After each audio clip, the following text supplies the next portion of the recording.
think you mentioned broodiness earlier, so let's talk about what it means to be broody. We did a whole video. I don't think we've released it yet, but we did a whole broody chicken video, and we have 2 broody chickens right now, don't we? We have one in that pen and one in that pen. You talk about mean. They can be meaner than snot. Yeah, that Orpington pecks me every time I go to try to get eggs out from under her. So explain broodiness. Well, broodiness is just that. I mean, they get broody and they want to sit on some eggs. They want to be a mom. Broodiness is it's an old wet hen.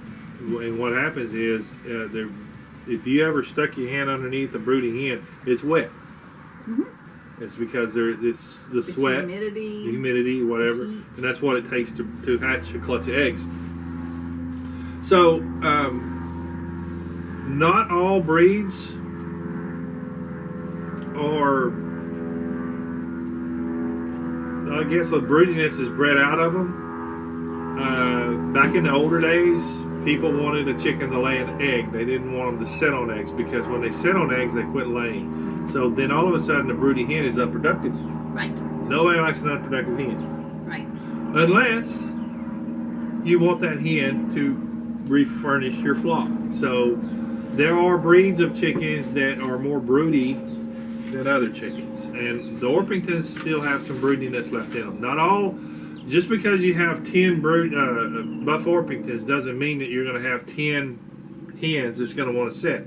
None of those 10 may want to sit. But maybe if you got lucky, you may have one hen. One of them maybe wants to sit. And I've noticed in our flock, we've got some black Australorps. It seems like both of those have been broody in the past. Mm-hmm. And the buff Orpington, we've got 2 buff Orpingtons, and one of them is broody. Silkies, you can't keep them from sitting. They want to sit. They'll lay 6, 8 eggs, and then they want to sit on them. So just about every silky we've owned is wanting to sit. It's been broody at some point. And it's good if you don't have an incubator and you want to replenish your flock. Collect the eggs, put them under them. Yeah, they'll raise them. They'll hatch them. They'll raise them, and they know how to do that. We've done that. Yeah, we do it every chance we get. But right now we've got an incubator full of eggs, and what we're going to do is we've got some broody hens. Right now we have a buff Orpington down here, and then we've got a couple of silkies. That are broody, and they're sitting on absolutely nothing, but they're sitting. So what we're going to do is once these chicks hatch in the incubator, instead of raising them in a brooder pen like we normally do, we're going to disperse them to broody hens. And we'll sneak them out there one night and give them 6 or 8 chicks to raise. And just let them be surrogate moms. The next mom, they're like, I'm a mom. Yeah. And so they raise them. They say, I don't know how that happened. I didn't have an egg one under me, but now I've got 6 chicks. One of those little white silkies, we put just a mixture of eggs, babies under her. Heavy breed chicks. And, it wasn't any time. A couple of weeks, and the babies were bigger than the mama. Yeah, pretty much. And she was still trying so hard to cover them up. It was the funniest thing. Yeah, that's funny. You just do that as a joke. Just get them some heavy breed chicks and throw under her. Trying 2 weeks later, she's like, why is my kids bigger than me in 2 weeks? It was funny. But she took care of them. Yep. So, not all people want a broody hen because it's not, like I said, it's unproductive. There's ways... I've heard of ways of breaking the hen from sitting. You can take the hen and throw it out of the nest, and she's going to crawl back up in there. I mean, that's just not going to do it. Some people will dunk them in cold water because they have their breasts. They have it's almost like a fever. Now this isn't. There's a scientific thing that goes on with a chicken. And I don't know what it is, but I do know that they get really warm on their breast, and then and it makes the eggs. Well, in an incubator, they have to stay at a high temperature and a high humidity, so they have to create that. That's right. And they're constantly turning the eggs. Mm-hmm. If you all sit there and watch a hen, she'll just be sitting there, and then she's just moving around. All of a sudden, well, she's turning those eggs, and she'll do that every 15, 20 minutes. So when you're incubating an egg, you don't want it to stay on the same side all the time. So if you don't have an incubator, we'll talk about incubators in a minute, But anyway, the broody hen, like I said, they're unproductive. A lot of people don't like them. It's just so they think, it's like why let a hen do that when I can go down and buy chicks at the feed store, and raise them, whatever, So why not do that? We have enough. We just use them to our advantage. Yeah. They're in that. That's the attitude. That's where they are, and they'll be out of it as soon as they raise the babies. Yeah. And For a while. And then they'll be out of it, and then they'll go back in. But as long as we're continually in our situation, it's not a problem. It's not a problem. But if you're strictly wanting just eggs, and you've got a hen or two, say if you're one of these people that have the small flock, say four hens in town, and all of a sudden 2 of them become broody, you cut your egg production down by half. So. And you don't have a rooster, so if you couldn't even put fertilized eggs under them to get more, I mean, it is a problem in that situation. Yeah, we've got 2 hens, 2 silkies that do not have a rooster. That's never had a rooster, and they've gone broody. Yeah. Even though they've never had sex in the city. So, but they still get broody. So I mean, everybody wants to be a mom nowadays. Everybody wants to be a mom. So that's about. What else can we say about broody? Let's just talk about Oh yeah, not all. Here it is right here. It says not all broody hens are bright. It says so right there. They're not bright. What happens is, if you have more than one nest, and I've already seen this with this Buff Orpington down here, she'll be sitting in the number 1 nest, and she'll sit there they come off the nest to eat and drink every day. They do that, but then they go back. Huh? Did I say doo-doo? I said doo-doo. They do that. Sorry.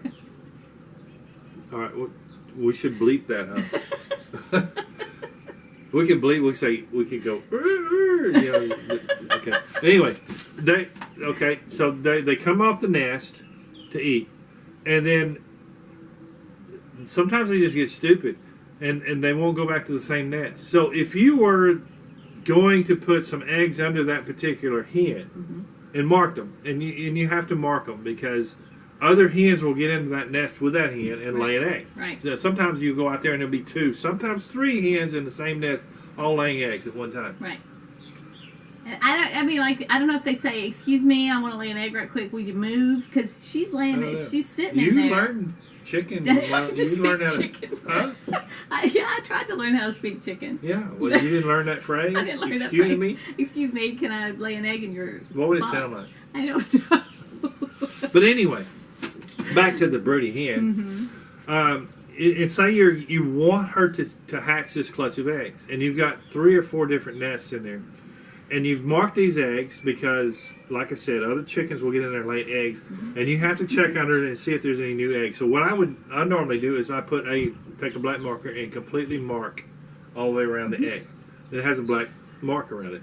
And that way I can look under it and say, okay, all 6 eggs or 8 eggs or whatever I've got under here is still here. Oh, here's one that's not marked. Well, I know that's a fresh egg, so I take it and I bring it to the house. So, what happens when that hen comes off the nest the next day and she goes and eats, and then she goes back up into the nest and she doesn't go into that same clutch of eggs, she goes into another nest. Well, those eggs are now, if they sit there all day long or a couple days, they're In about ruined. 20 minutes, they get cold. Yeah. So they're going to be ruined. They're wasted. Right. So all the time you put into that is now for naught. So if she's got 2 weeks, it's 14 days, of a 21-day period, because it takes 21 days to hatch an egg, she's got 14 days into it, and then she goes to the wrong nest because she's stupid. Just confused. Confused, stupid, what's the difference? Anyway, then you've got all these marked eggs in there that are no longer any good, and you got to start over. Right. So it's a waste. Like in our Silky box place, though, we only have 1 box. 1 nest. So there's no problem. We can put eggs out there. We cannot do it in the big pen. Do not. So we don't set eggs under hens when they have more than 1 nest because of that very reason. And, there's nothing worse than to go out there and see the hen in the wrong nest. And you know that it's been that way all day, and those eggs are wasted. So those particular hens, we will take the chicks from an incubator. And we have gone to the local farm store, such as Atwoods. and bought chicks just to put under a hen. Right. And that's really the quickest way, seriously, when you come down to it, because trying to break a hen of being broody and getting her back to laying eggs, you can fight that battle if you want to. I would just soon just say, okay, just go through your cycle, get it out of your system, raise these chicks, because the whole time, the 21 days that it takes to raise, to hatch the eggs, that's 21 days you don't get an egg. And then there's another month. Yeah, another month raising the babies. Raising the babies, maybe longer, that she's not laying. So you're looking at 2 months, maybe 2.5, maybe 3 months that they're unproductive. Right. So get it out of the system, raise you some more chicks, and go on about your business. Okay. Incubators. We have an incubator that holds about 42 eggs. We have hatched out, I guess our biggest, was it 27 was our biggest one, or was there a 32? I don't know. But, we put 42 eggs in it, and we hatch out. If you go to our YouTube channel, and if you will watch all of our YouTubes, and subscribe, by the way, subscribe to our YouTube channel, you will get to see life cycle of the chick. And that's from egg through hatching. Right. Very, very interesting. So we have a couple of videos that we're gonna have out there, and then and there's one about that we did our feeding video. At the end of it, we talked about the incubator. But 21 days, like you said, we actually hatched duck eggs last time, and that was 28 days. 28. So we had to put the 10 duck eggs in first and leave them for a week, and then add the chicken eggs, later, and then they all hatched around the same time. If you're doing an incubator, it's best to have everything hatched at pretty much the same time. So a duck egg, ducks take 28 days. The chicken eggs takes 21. Right. Turkeys take something else. Guineas take something else. I don't know what those days are, but you could look them up very easily. Right. So we put, because we have an incubator with a turner, and it turns the eggs throughout the day. So if you have an incubator without a turner, then that's your job. You've got to go in there 2-3 times a day and turn those eggs, because they have to be, like he was saying, And I've done that before. The hen turns them, and so you have to do that too. Yeah. I did them 3 times a day. I'd do them in the very beginning of the day when I got up, and then I would do them as soon as I got home from work, and then I would do them again before I went to bed. Right. So that has to happen. And again, they have to have a high temperature and a high humidity for that to work. Right at 100 degrees for the temperature, and I'm not sure about the humidity. Yeah, but it's pretty high. So we have to keep water in it. So as they're in the incubator, of course, then they're developing. A week or 2 into it, you want a candle, because you don't want bad eggs to be left in there. So you have to candle them to see which eggs have life in them. You have to tell it, because they don't know what candling is. Well, candling, Look at them. so they're all confused. They're all confused. So Like, candling. he has this cool box that he created that has a light hole, and so it intensifies the light coming through the hole. And we set the egg on the hole. It illuminates the egg, and you can actually see on the inside of the egg. You can see the chicken on the inside of the egg, and if you're looking for a dark spot, you're looking for movement.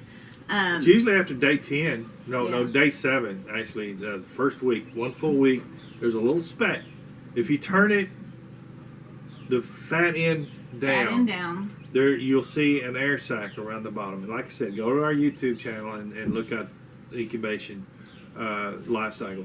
And then you'll see right above that a little black dot. And that black dot gets brighter, and then it kind of moves around. It's moving around just in a little area. That's the embryo. So you can see a darker spot, which is a larger spot. That's the yolk. Now the yolk has nothing. That's not the chick. The yolk is nothing but food for the chick that it will actually suck into its abdomen right before it hatches. So that gives a chick, a hatching chick, about 72 hours of food. And that's all that yolk is just the food source for the chick. So when you crack open your egg and fry that egg, and you like it sunny side up, that sunny side is nothing but chick food.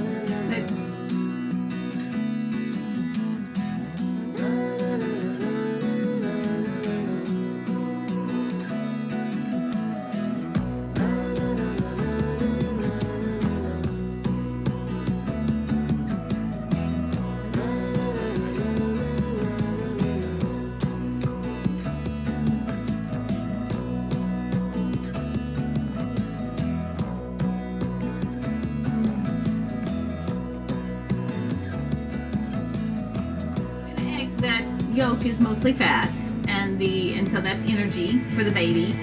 The white is mostly protein, so that's what they use. They use the white for development. So that they use all of that, and that's really cool that they suck that yolk in right before they're born. That's really, right before they hatch. That's really cool. We don't take the chicks out of the incubator, and most incubators have a viewing window, so you can look in there and you can see them hatching and everything. And a lot of times you hear them before you ever see them. You hear them before they hatch. It's really they're weird. inside the shell, Just beep beep beep beep beep. peeping, and then first thing you know, they've got a little flake of. Some chicks will hatch rather quickly, some of them really slow, and some of the quicker ones that start hatching, like on day 21, they start hatching, but they never make it. Never, yeah, that's really sad. They never make it. When you see them, wear themselves out or something. I don't know, but it's best that you don't help them along. Just let nature be nature, because 9 times out of 10, if you help them along, they're a weak chick, and they just don't make it anyway. So.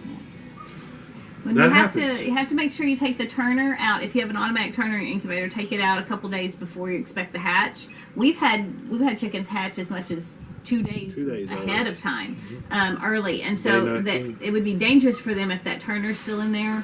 So you got to take that out. Take it out at about day 18 or 19. Yeah, and then they'll be ready. But then when they start hatching, they'll be safe in there. Yeah. And as soon as they're dry, you can take them out of that incubator and move them to a brooder. But they have to have light. If they're still, because they're born wet. They're super wet. They're slick back, and their feathers are all slick, and they're just wet. So you don't want them to get chilled. Chilling a chick will kill it. So you want to make sure that when you look in there and you see this chick and it's all dried and fluffy like what a chick should look like, then you can take it out and put it in. Some people won't. They leave them in there for almost 72 hours. They just leave them alone. Don't worry about them because they've sucked in the yolk. They've got food. They don't need any food or water for 3 days. So they'll leave them until after that, and then they'll take them and put them into a brooder. We take ours and put them into a big plastic bin just as they dry, because we have so many in there and they start to walk on each other and everything. So we go ahead and move them, and we have food available to them, and they know exactly what to do with that. It's just nature. Peck. They know to peck. But we do have to show them where the water is, and so when you get them into the new pen right after they're born, the little beaks need to be dipped in the water so that they know that that's what that is. And as soon as they know that's what it is and where it is, then they're good. They know how to eat. They know how to drink. They're good to go. You want to have a space big enough for them, and that they're not. They go to sleep at the drop of a hat. Once they get warm, their heads go down and they go to sleep. Yeah. And I've had them go to sleep right on the water deal, and their beaks go in there and they drown. Yeah. So you want to have enough space that they have to actually go from the heat to the feed and the water. And you can tell if you've got the heat right by looking at the chicks and watching their behavior. If they're loud and cheeping, they're cold. If they're too hot, they'll move away from the light. And so if they're getting under the light and they're quiet and they're all just laid there and they're all asleep, then you've pretty much got got it right. So you want it to be if they pile on each other, they're cold. If they pile up, they're too cold. We were at a farm supply store. A farm supply store that sold chicks, and the first thing I noticed was the bantams, that they had baby bantams, and they were all in one big huge pile, and they kept trying to get on top of each other, and I'm like, they're cold. They need to do something about this because they're too cold. You want to keep the heat around 95 to 100 degrees when they're first put into the brooder, and then about every week after that, you can reduce it by about 5 degrees cooler each time. Once they've got feathers on them, once the chicks have feathered out the ugly stage, this is when they go from cute little fluffy little chicks to the ugly, scraggly adolescents. Mm-hmm. Like teenagers. they just, you can put them outside. as long as it doesn't get below about 30 degrees. Mm-hmm. They've got enough feathers on them, and they can. There's enough. If you have more than one, they can. Their heat, their body heat together can keep them sufficiently alive. So you don't have to worry about it so much. Young chicks don't need drafts, so you don't want a cold draft blowing. Like if you have an open door and there's a draft coming through there, that'll chill them and then that'll actually kill them. And remember that if you're going to introduce these younger chickens, don't to do it like we was talking about. Don't just throw them in. Yeah, you can't take chicks, say the adolescents like we're talking. You can't just throw them in there with the chickens. Yeah. Okay, diseases. Chickens get sick. Sex in the City, you got to stay away. No. No, chicken diseases. Okay.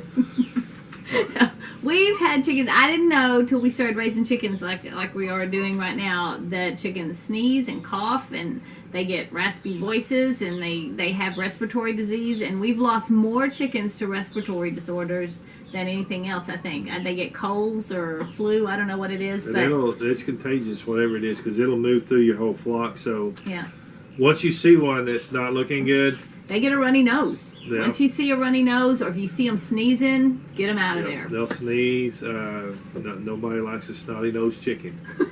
Nobody.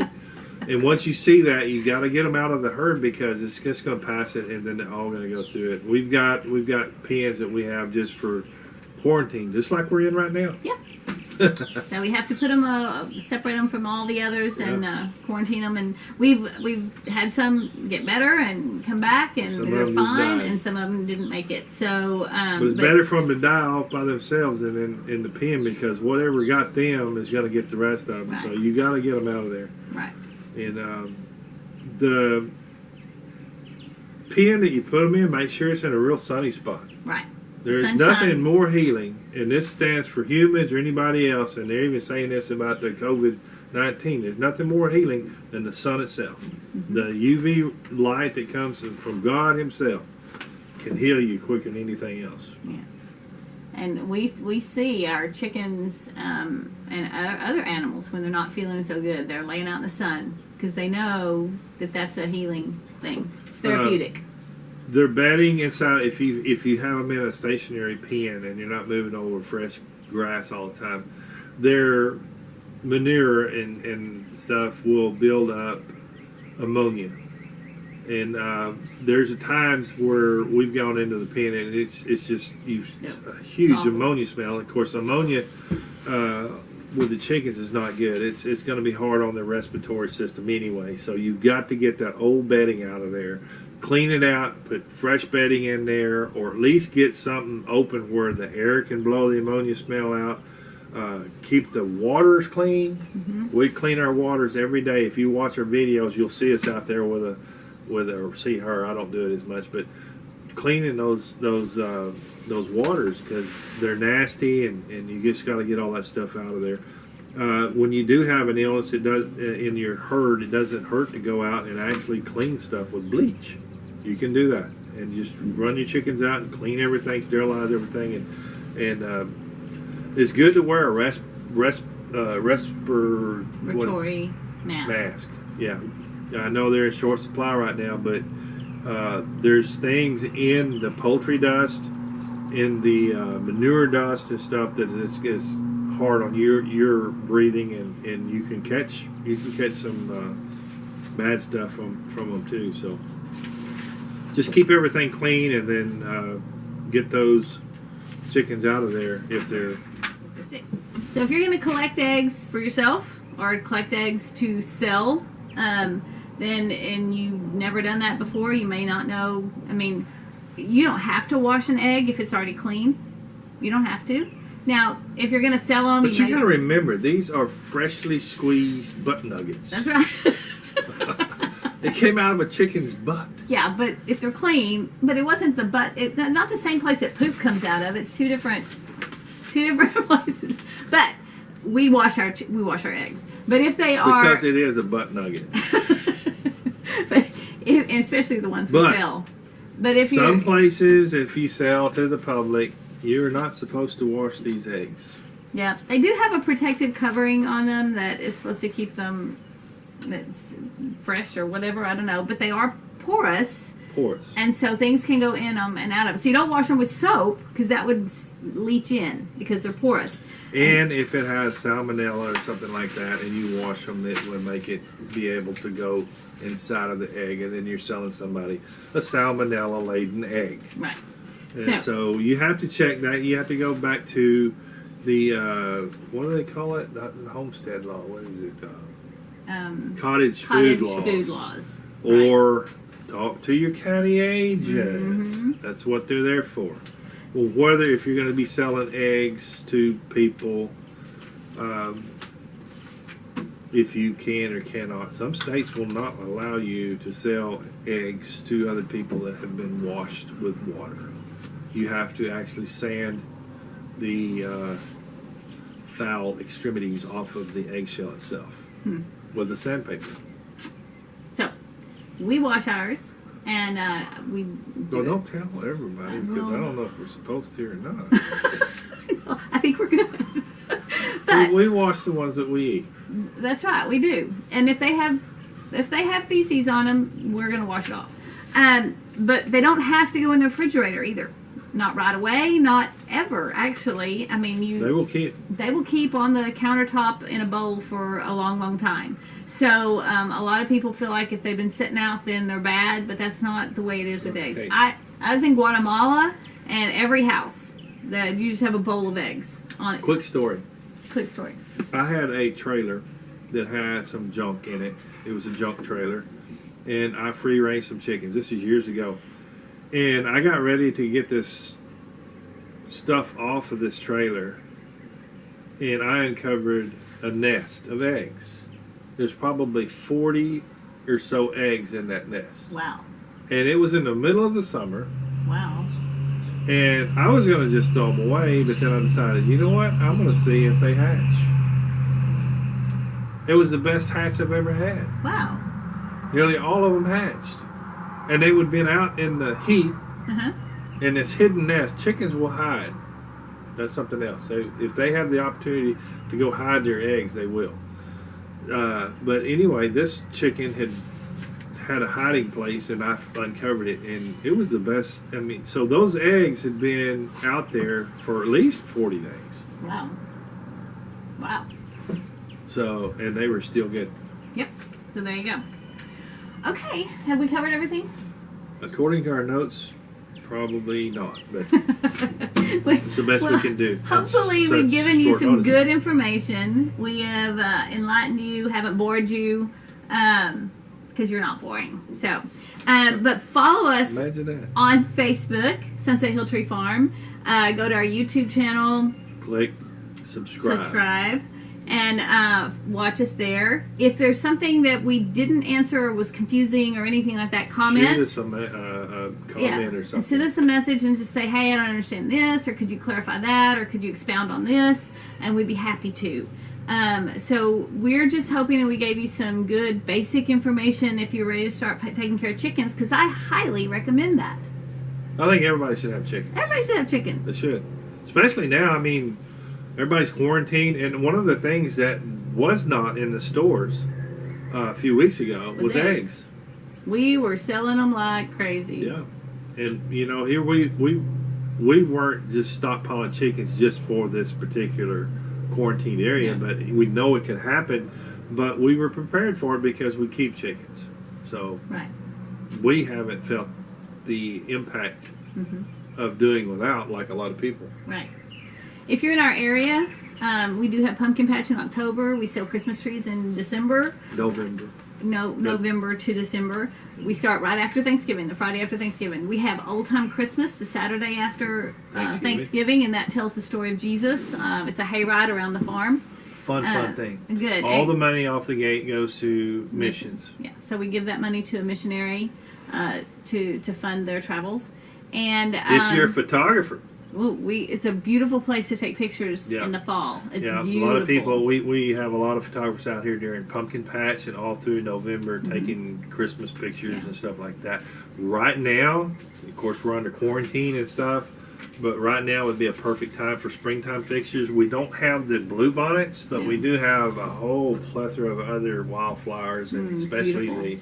the Indian paintbrush. Indian paintbrushes and stuff. So photography could be going on right now, but I think because of this quarantine, that's just not happening. So school tours, birthday parties, weddings. We're available for lots of different types of events, and we would love to have If you you're a out school at- teacher, Yeah. we can teach you a lot.